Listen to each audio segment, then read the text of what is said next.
ये बोलते हैं कि जी हमने हैंड ब्रेक खींचते हैं, हैंड ब्रेक किस टाइम काम करती है, किस टाइम काम नहीं करती, किस टाइम हैंड ब्रेक लगे से भी लगी हुई होती है फिर भी गाड़ी आगे या पीछे की तरफ रेडी जाती है। ठीक है, तो अगर हैंड ब्रेक सही काम नहीं करती, हैंड ब्रेक सही पकड़ नहीं करती, तो एक जगह पर एडजस्ट होती है नीचे से ऊपर की तरफ जाना, इधर से एक एडजस्टर लगी होती है। हर गाड़ी में वो एडजस्ट नहीं होती, अगर वो आपकी गाड़ी में है तो आप एडजस्ट कर सकते हैं।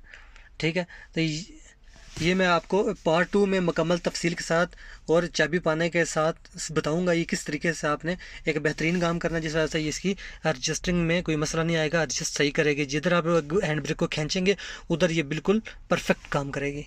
अगर आपको एडजस्ट के बारे में नहीं पता, आप हमारी पार्ट 2 में वीडियो में जाके एडजस्ट के बारे में हर गाड़ी की मैंने बताई हुई है। ठीक है, मित्सुबिशी है, टोयोटा है, ठीक है, निसान है, हर गाड़ी की अलग अलग एडजस्टमेंट होती है, वो मैं आपके साथ शेयर की हुई है, वो आप जाके देख सकते हैं। ठीक है।